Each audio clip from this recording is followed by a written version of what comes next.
तो स्टूडेंट्स हम अलैंगिक प्रजनन पर चर्चा कर रहे थे। ठीक है, अलैंगिक प्रजनन में अगर वनस्पतियों की बात आए तो गन्ना, अंगूर, आपको मैं एक उदाहरण देता हूँ मैं बच्चों, गुलाब का। अगर हम गुलाब का देखें तो हम गुलाब का बीज भी नहीं प्राप्त कर सकते। गुलाब का हम क्या करते हैं, ऐसे वनस्पतियों के तनों का ही उपयोग हम करते हैं। इनके तनों पर जहाँ गांठ होती है उन गांठों को हम काट कर उपयोग में लाते हैं, जिससे कि एक नया पौधा हमें तैयार होता है, नया पौधा हमें प्राप्त होता है। तो बच्चों ये था हमारे अलैंगिक प्रजनन की प्रक्रियाएं। अगर हम एक कोशिकाओं की बात करें तो प्रोटिस्टा और मोनेरा इसका अच्छा खासा उदाहरण है। उसमें आपको ईस्ट के ऊपर एग्जाम्पल लिखना है। ईस्ट में मैंने आपको क्या समझाया था, ईस्ट में कलिकाएं उत्पन्न होती हैं। वो कलिकाएं जब धीरे धीरे बढ़ती हैं, बढ़ने के तत्पश्चात उनमें वजन बढ़ता है। वो अपने ही वजन से मात्र शरीर से अलग होकर फिर अलग जीवन यापन करते हैं। ये प्रक्रिया उनमें भी चलते रहती है निरंतर। और वनस्पतियों में अगर अलैंगिक प्रजनन की बात आए तो कायिक प्रवर्धन या कायिक प्रजनन है। इसका बेस्ट एग्जाम्पल है बच्चों आलू, गन्ना, डहेलिया, शकरकंद, गुलाब, अंगूर आदि आदि। हालांकि अगर हम गुलाब की बात करें तो गुलाब के तने का ही उपयोग हम लोग करते हैं। तने पर जहाँ गांठ होती है गांठों को ही काट कर हम उपयोग में लेते हैं। अब बच्चों एक इसमें इम्पॉर्टेंट टॉपिक है, आप लोग के 12th में ही पहले चैप्टर में आपको ये विशेष ध्यान रखना है। एक तो कायिक प्रजनन, अमीबा में पुटी भवन, ये दो टॉपिक। और सबसे इम्पॉर्टेंट टॉपिक तीसरा वाला जो है, जो मैं चलाने जा रहा हूँ अभी, उसे हम कहते हैं महाविपत्ति। महाविपत्ति जिसे हम लोग इंग्लिश में कहते हैं वाटर हाइसिंथ। बच्चों इसे अन्य एक और नाम से जाना जाता है टेरर ऑफ बंगाल। बच्चों ये है क्या टेरर ऑफ बंगाल? आप लोग ने देखा होगा बरसात के मौसम में जितने भी समुद्री विस्तार होते हैं या नदी नाले वाले विस्तार होते हैं, उन पे हरी चादर बिछ जाती है शैवाल की।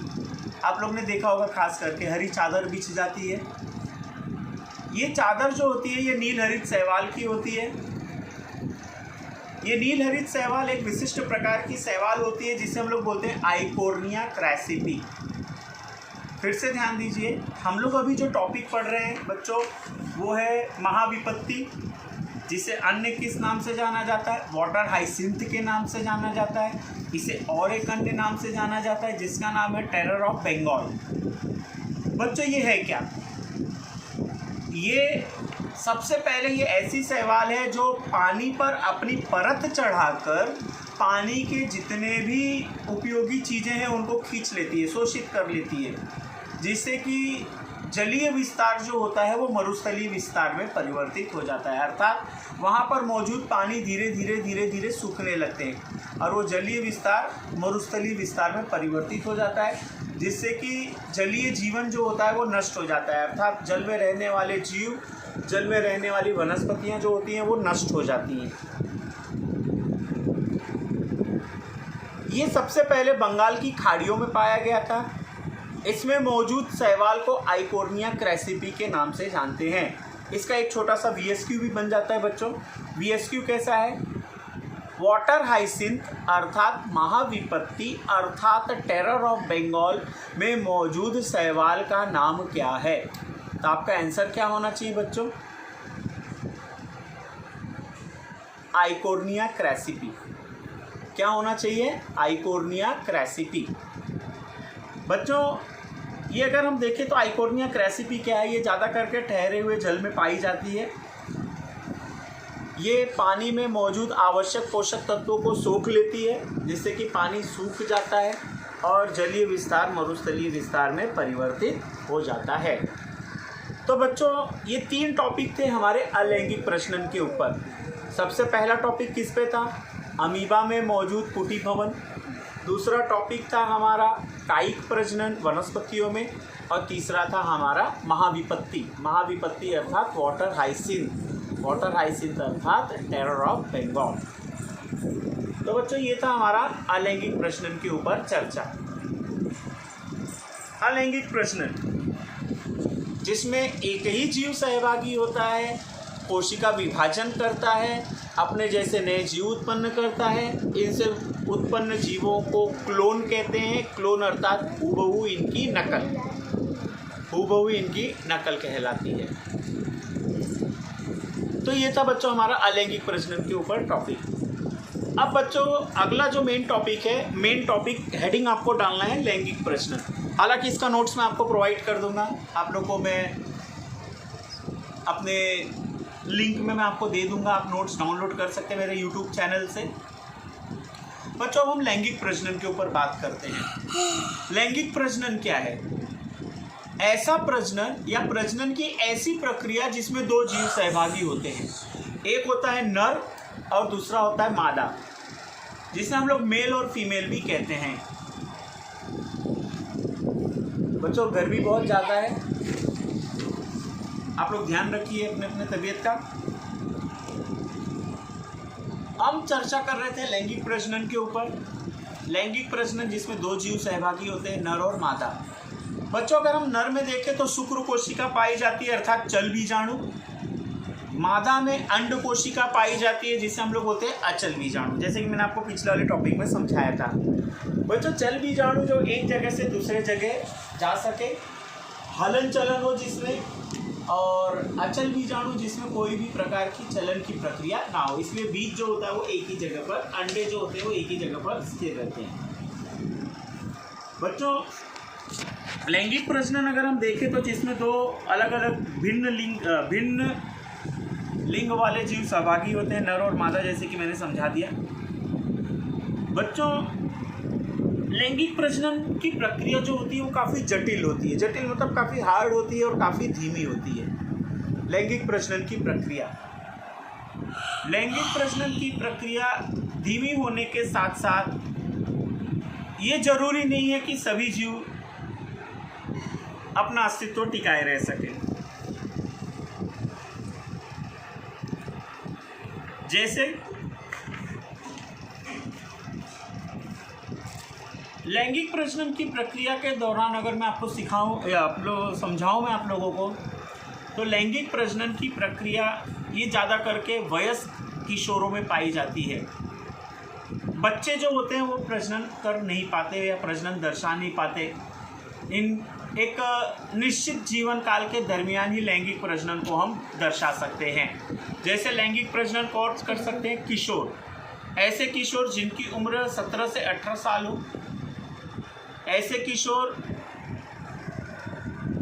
जो प्रजनन करने लायक हो गए हैं वो प्रजनन कर अपनी पीढ़ी को टिकाए रखते हैं। बच्चों ऐसी अवस्था को हम किशोरों की ऐसी अवस्था जब किशोर तैयार होता है प्रजनन के लिए, ऐसी अवस्था को हम कायिक अवस्था कहते हैं या किशोरावस्था कहते हैं। इसमें एक आपका VSQ भी बन जाएगा बच्चों। किशोरावस्था अर्थात क्या? जब मनुष्य प्रजनन के लिए तैयार होता है, जब उसकी एक उम्र होती है प्रजनन की, तब उस अवस्था को हम किशोरावस्था या कायिक प्रवस्था कहते हैं। बच्चों इसका नोट कीजिएगा प्लीज़।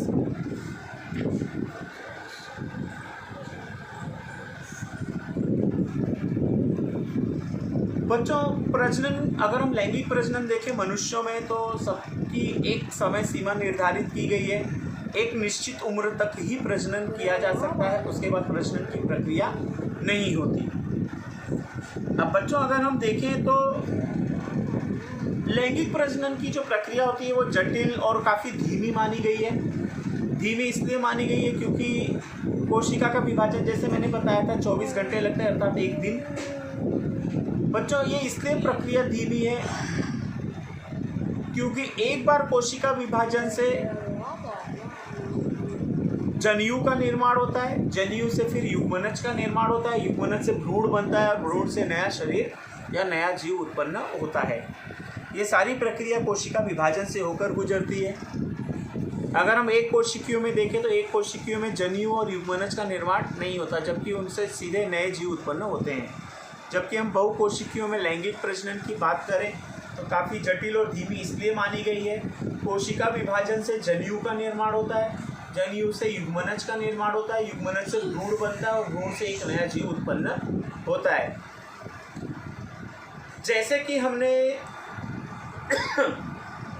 इस स्वाध्याय के सबसे पहले में हमने देखा तो कुछ प्राणियों का जीवन काल। बच्चों प्राणियों के जीवन काल के आधार पर हमने हाथी का जीवन काल देखा था, गेहूं का देखा था, हमने घोड़े का देखा था, केले का देखा था, हमने गुलाब का देखा था बच्चों। कुत्ते का देखा था जीवन काल, बिल्ली का देखा था हमने जीवन काल, और घोड़े का देखा था। बच्चों इसी आधार पर अगर हम देखें तो कुछ वनस्पतियां भी जो होती हैं उनमें भी पुष्पन के लिए काफी समय लगता है। क्या आपने कहीं ऐसा देखा है, आज आपने आम का बीज बोया, अगले दिन नया पौधा आ गया, उसके अगले दिन फल लगने लगे? नहीं। क्यों? क्योंकि ये तो हम लैंगिक प्रजनन का भाग देख रहे हैं। अगर हम कोई मनुष्य देखें, कोई भी नर और मादा मनुष्य, जब नर और मादा प्रजनन करते हैं तो क्या नया बच्चा तुरंत के तुरंत अगले दिन पैदा हो जाता है? ऐसा कतई नहीं होता। हालांकि एक लोकल एग्जांपल मैं सेट कर रहा हूँ। क्यों? क्योंकि ये प्रकृति के खिलाफ है, ऐसा आज तक हुआ नहीं है। साइंस भी चाहे तो एक दिन में बच्चा पैदा नहीं कर सकता।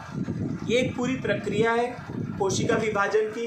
पहले विभाजन प्रजनन के दरमियान जनेयु बनेगा, जनेयु से युग्मनज बनेगा, युग्मनज से भ्रूण बनेगा, और भ्रूण जब वृद्धि और विकास करेगा तब एक नया जीव उत्पन्न होता है, शरीर से बाहर आता है।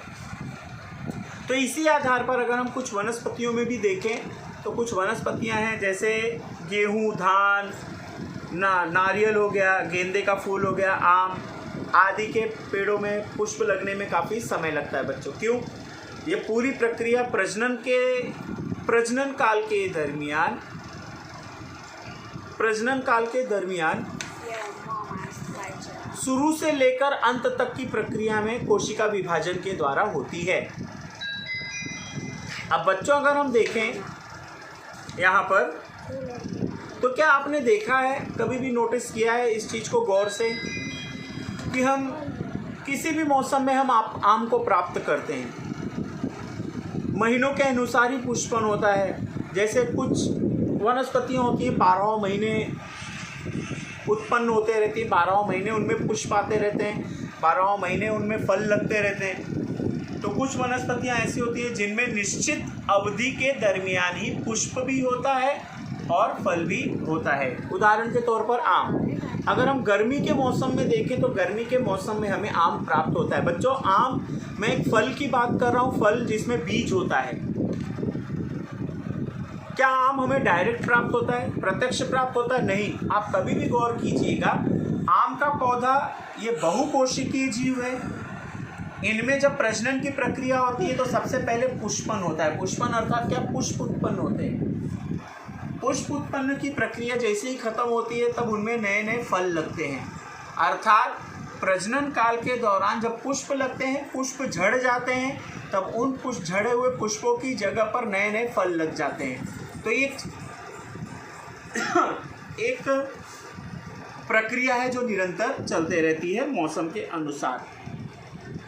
बच्चों अगर हम मौसम की बात करें तो मौसम के अनुसार अर्थात पर्यावरण के अनुसार कुछ पौधे भी मौसमी होते हैं। जैसे आम हो गया, मौसम्बी हो गया, संतरा हो गया, चीकू हो गया, ये सब हमें कुछ निश्चित मौसम में ही प्राप्त होते हैं। ऐसे फलों को हम मौसमी फल कहते हैं। तो कुछ पौधों में पुष्पन अर्थात पुष्पीभवन निरंतर चलते रहता है। ठीक है। अगर हम बच्चों पुष्पीकरण की बात करें तो पुष्पीकरण के आधार पर कुछ वनस्पतियों में पुष्पन जो होता है 50 से 100 साल में केवल एक बार होता है। उदाहरण बांस का। अगर हम बांस की जाति की बात करें बच्चों, तो बांस की जाति में पुष्पन 50 से 100 साल में एक बार होता है। अगर हम स्ट्रॉबेंथिस कुनियाना की बात करें अर्थात नीला कुरिंजी, इसमें 12 साल में एक बार पुष्प उत्पन्न होता है। बच्चों यहाँ पर हम महीनों के अनुसार पुष्पन की चर्चा कर रहे हैं। जैसे कि मैंने आप लोग को समझाया था, कुछ पौधों में 12 महीने पुष्पन होते रहते हैं। जैसे कि मैंने अभी हम लैंगिक प्रजनन की चर्चा कर रहे हैं, मैं आपको लैंगिक प्रजनन की प्रक्रिया समझा रहा हूँ बच्चों। मनुष्यों में बात करें तो ये सबसे पहले प्रजनन के बाद युग्मनज, जनेयु, भ्रूण, फिर उसके बाद नया जीव उत्पन्न होता है। अगर हम पौधों में बात करें लैंगिक प्रजनन की, प्रजनन काल के दरमियान इनमें पुष्प उत्पन्न होते हैं। पुष्प उत्पन्न के दौरान फल लगता है और फल के अंदर बीज प्राप्त होता है, और वो बीज जो होता है अपनी अगली पीढ़ी के लिए मार्ग खोलता है। तो ये लैंगिक प्रजनन की बात कर रहे थे। बच्चों अगर हम महीनों के अनुसार पुष्पन की बात करें तो बांस में पुष्पन कितने साल में होता है? आपका आंसर क्या होगा? अगर VSQ में आता है तो 50 से 100 साल में एक बार। बांस में पुष्पन 50 से 100 साल में एक बार होता है। अगर हम यही स्ट्रॉबिलेंथस कुनियाना की बात करें अर्थात नीला कुरिंजी की बात करें तो उनमें 12 साल में एक बार पुष्प उत्पन्न होता है। बच्चों यही नहीं, हिमालय पर्वत की चोटियों पर एक पुष्प पाया जाता है। आप चाहे तो नेट पे भी सर्च कर सकते हैं, गूगल पे भी सर्च कर सकते हैं। ये नीट का प्रश्न मैं बता रहा हूँ, जिसे हम ओम पुष्प कहते हैं। ये बर्फीले चट्टानों में ही उत्पन्न होता है। ये आपके किताब में नहीं है बच्चों, ये आपको मैं एक्स्ट्रा नॉलेज दे रहा हूँ नीट के लिए। ओम पुष्प जिसे हम कहते हैं, ओम पुष्प, आप अगर नेट पे सर्च करेंगे उसका आकार भी ओम जैसा ही होता है, एकदम हूबहू। ये 2000 साल में एक बार खिलता है। मान लो प्रश्न आ जाता है आपके नीट में, ऐसा कौन सा पुष्प है जो 2000 साल में एक बार खिलता है? तो आपको आंसर दिया होगा, MCQ दिया होगा, आपको टिक करना है। ओम पुष्प जिसे हम कहते हैं जो 2000 साल में एक बार खिलता है। तो बच्चों ये हम पौधों की बात कर रहे थे महीनों के अनुसार, है ना।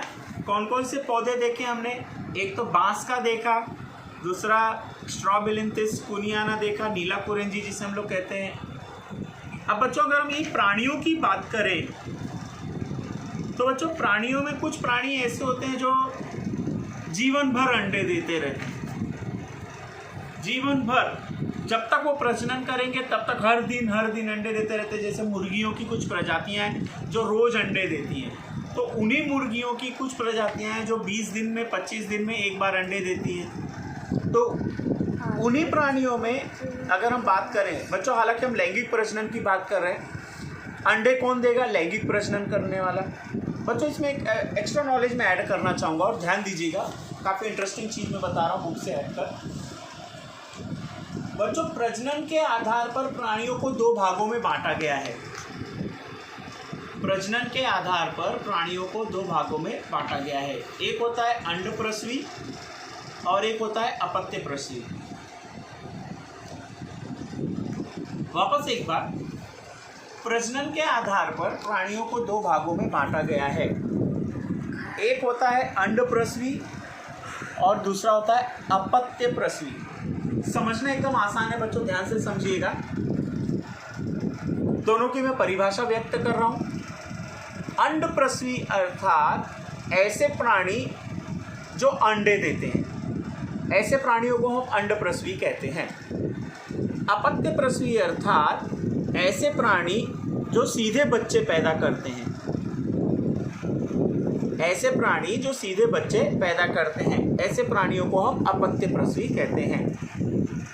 अंडप्रसवी वाले प्राणियों का भ्रूण जो होता है एक कठोर कवच अर्थात अंडे के अंदर पलते हैं बाहरी पर्यावरण में, जबकि अपत्य प्रसवी वाले प्राणियों का जो जीव होता है वो शरीर के अंदर अर्थात पेट के अंदर ही पलता है। तो बच्चों ये था कुछ एक्स्ट्रा नॉलेज अंडप्रसवी और अपत्य प्रसवी के ऊपर, जो कि दोनों भी लैंगिक प्रजनन में रखे गए हैं। बच्चों अभी हम बात कर रहे थे प्राणियों में होने वाला प्रजनन। बच्चों हमने इससे पहले वाले प्रजनन देखे लैंगिक जो वनस्पतियों में थे।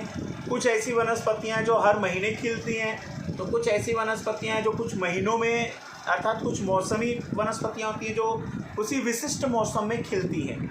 जैसे आम विशिष्ट मौसम में प्राप्त होता है, मौसम्बी, संतरा आदि आदि आदि। अगर हम यही प्राणियों में बात करें तो कुछ प्राणी ऐसे होते हैं जो रोज़ रोज़ अंडे देते हैं, रोज़ रोज़ बच्चे पैदा करते हैं। तो कुछ प्राणी ऐसे होते हैं जो एक निश्चित मौसम में या निश्चित समय पर ही अंडे देते हैं। जैसे मुर्गी पालन में अर्थात कुक्कुट पालन, जो आप लोग ने 9वीं 10वीं में शायद से पढ़ा होगा। कुक्कुट पालन में जो पाली जाने वाली मुर्गियां होती हैं वो रोज़ अंडे देती हैं, जिससे कि एक व्यापार चलता है, एक उद्योग है। ठीक है, अंडे बेचने का वाला। अब बच्चों हम जनन प्रवस्था के दौरान बात करते हैं। जनन प्रवस्था के दौरान अर्थात लैंगिक प्रजनन प्रावस्था के दौरान जब नर और मादा का समावेश होता है, नर कब प्रजनन करता है, जब वो वयस्क अवस्था में आता है, एक विशिष्ट अवस्था में आता है। मादा जो होती है जब उसकी अंडाशय की सक्रियता होती है, जिसे चक्रीय परिवर्तन कहते हैं। चक्रीय परिवर्तन के दौरान हार्मोन का निर्माण होता है, अंतःस्राव का निर्माण होता है, मादा धीरे धीरे तैयार होती है प्रजनन के लिए, जिससे कि एक नया जीव उत्पन्न हो सके। ऐसी प्रक्रिया को हम ऋतुस्राव कहते हैं, ऋतुचक्र कहते हैं। अगर हम मनुष्यों की बात करें तो ऐसे मनुष्य जब मादा प्रजनन के लिए तैयार होती है तो उसे हम कहते हैं ऋतुचक्र या ऋतुस्राव कहते हैं, है ना। यदि हम गाय, भेड़, चूहों, हिरन और कुत्तों की बात करें तो इनमें प्रजनन के लिए तैयार होने वाली मादा को हम मध्य चक्र कहते हैं। वापस एक बार ध्यान दीजिए, गाय, भेड़, चूहे, हिरन, कुत्ता, चीता आदियों की बात करें तो इनमें मध्य चक्र पाया जाता है, जिसे हम लोग नॉन प्राइमेट्स कहते हैं बच्चों। पृथ्वी पर दो प्रकार के प्राणी हैं, प्राइमेट्स और नॉन प्राइमेट्स। प्राइमेट अर्थात ऐसे प्राणी जो पृथ्वी पर सबसे पहले आए थे, स्तनधारी हैं, उनको एक विशिष्ट वर्ग में रखा गया है। नॉन प्राइमेट अर्थात वो भी स्तनधारी हैं लेकिन जिनका जीवन मनुष्य के बाद आया, ऐसे प्राणियों को हम नॉन प्राइमेट्स कहते हैं। नॉन प्राइमेट्स का उदाहरण है बच्चों गाय, भेड़, चूहा, हिरन, कुत्ता, चीता आदि। इनमें होने वाले अंतःस्रावीय परिवर्तन को इनके मादाओं में, बच्चों नर में नहीं, ध्यान दीजिएगा, नहीं तो हमारा कहीं ना तो कहीं पोपट हो जाएगा। जब मादा तैयार होती है प्रजनन के लिए तो उसके शरीर के अंदर अंतःस्रावी परिवर्तन होता है, हार्मोनल परिवर्तन होता है, जिसे हम मध्य चक्र कहते हैं। मध्य चक्र नॉन प्राइमेटों में पाया जाता है और प्राइमेटों में ऋतुस्राव पाया जाता है। तो ये तीन चीज़ें हमें ध्यान रखनी है बच्चों लैंगिक प्रजनन में। तो ये था हमारा आज का 2 टॉपिक, लैंगिक प्रजनन और अलैंगिक प्रजनन के ऊपर। इसके बाद जो हम वीडियो तैयार करेंगे वो निषेचन पूर्व घटना और निषेचन पश्च घटना पर होगी। बच्चों निषेचन क्या होता है? निषेचन 2 प्रकार का है। एक होता है आंतरिक निषेचन और एक होता है बाह्य निषेचन। ध्यान से समझिएगा, आंतरिक निषेचन और बाह्य निषेचन। जैसे अंड प्रसवी और अपत्य प्रसवी हमने पढ़ा। अंड प्रसवी और अपत्य प्रसवी अर्थात क्या? ऐसे प्राणी जो अंडे देते हैं और ऐसे प्राणी जो बच्चे देते हैं। जो अंडे देते हैं प्राणी उन्हें हम अंड प्रसवी कहते हैं और जो बच्चे देते हैं हम उन्हें अपत्य प्रसवी प्राणी कहते हैं। इसी के आधार पर 2 घटनाएं रखी गई हैं, आंतरिक निषेचन और बाह्य निषेचन। समझना एकदम आसान है। जो भ्रूण बाहर पले उसे हम बाह्य निषेचन कहते हैं और जो भ्रूण शरीर के अंदर पले उसे हम आंतरिक निषेचन कहते हैं। उदाहरण अंडा, अंडे के अंदर भ्रूण पाया जाता है, वो बाहर पलता है शरीर के, उसे हम बाह्य निषेचन कहते हैं। माता के गर्भ में पलने वाला बच्चा, जैसे गाय बच्चे देती है, बच्चे को जन्म देती है, वो अपत्य प्रसवी है। गाय अपने बच्चे को या अपने भ्रूण को शरीर के अंदर ही पालती है एक निश्चित समय काल के दरमियान। तो ऐसे प्राणियों को हम कहते हैं आंतरिक निषेचन। ठीक है, तो बच्चों ये था हमारा निषेचन के ऊपर टॉपिक। छोटा सा एक रिवीजन ले लेते हैं बच्चों। आज हमने एक प्रजनन का टॉपिक पढ़ा। प्रजनन 2 प्रकार का, लैंगिक और अलैंगिक। आज हमने विशेष ध्यान दिया लैंगिक प्रजनन के ऊपर। लैंगिक प्रजनन हमने प्राणियों में भी देखा, वनस्पतियों में भी देखा, युग्मनज की प्रक्रिया देखी, अंड प्रसवी, अपत्य प्रसवी 2 प्रकार के प्राणी भी समझे हमने, बाह्य निषेचन और आंतरिक निषेचन भी हमने समझा। जब प्रजनन की प्रक्रिया लैंगिक प्रजनन की प्रक्रिया बहुकोशिकीयों में शुरुआत होती है, तो जब नर की बात करें, नर एक वयस्क स्थिति में आता है तब प्रजनन करता है। मादा जब वयस्क स्थिति में आती है तब वो प्रजनन के लिए तैयार होती है। बच्चों मादा में जब प्रजनन की प्रक्रिया होती है तो उसी आधार पर दो भाग किए हमने, प्राइमेट्स और नॉन प्राइमेट्स। प्राइमेट्स में हमने बंदर, एप और मनुष्य को रखा। नॉन प्राइमेट्स में हमने गाय भेड़, चूहा, हिरन, कुत्ता, चीता आदि को हमने रखा बच्चों। इसी आधार पर हमने बाह्य निषेचन, आंतरिक निषेचन देखा, अंडप्रसवी, अपत्यप्रसवी देखा। तो ये था हमारा आज का टॉपिक बच्चों। फिर इसी के आधार पर हमने कुछ वनस्पतियाँ देखी, मौसमी वनस्पतियाँ देखी, कुछ वनस्पतियों के जीवन काल देखे। बच्चों बांस का जीवन काल आपको मुझे बताना है, एक आपका होमवर्क दे रहा हूँ मैं। बांस का जीवन काल, नीला कुरंज का जीवन काल, मध्य चक्र और ऋतुस्राव अर्थात क्या,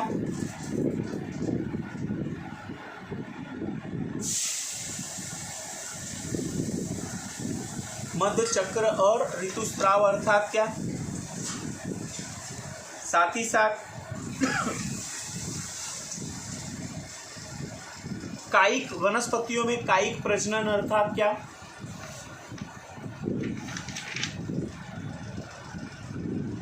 लास्ट और आखिरी प्रश्न, पेनिसिलियम में चल बीजाणु का नाम बताइए, कॉमा, हाइड्रा में चल बीजाणु का नाम बताइए, कॉमा, स्पंज में चल बीजाणु का नाम बताइए। बच्चों उम्मीद है ये आपको वीडियो पसंद आएगा। आपको अभी नोट्स लिखने की ज़रूरत नहीं है, ये खाली आपको एक ज्ञान दिया जा रहा है बच्चों, समझाया जा रहा है टॉपिक को। उसके बाद आपको टॉपिक वाइज नोट्स में दूंगा, अपने लिंक में आप डाउनलोड करके आप उसका प्रिंट आउट भी ले सकते हैं। आपको कुछ भी डाउट होता है तो आप मुझे कॉल करके प्रश्न पूछ सकते हैं। तो ये था हमारा आज का पार्ट 1 जीवों में जनन का पार्ट 2 भाग 2 वाला वीडियो। अब जल्दी मैं भाग 3 का वीडियो अपलोड करूँगा बच्चों। हालांकि कुछ दिनों से नेटवर्क की प्रॉब्लम और सिम कार्ड की प्रॉब्लम होने के कारण मैं यूट्यूब पे वीडियो नहीं रख पा रहा था, उसके लिए मैं काफ़ी खेद व्यक्त करता हूँ और आगे से इस चीज़ का ध्यान भी रखूँगा कि ऐसा भविष्य में दोबारा ना हो। तो ये था हमारा बच्चों आज का वीडियो। उम्मीद है आपको पसंद आएगा। आपको कुछ भी डाउट हो तो आप निश्चिंत होकर मुझसे पूछ सकते हैं।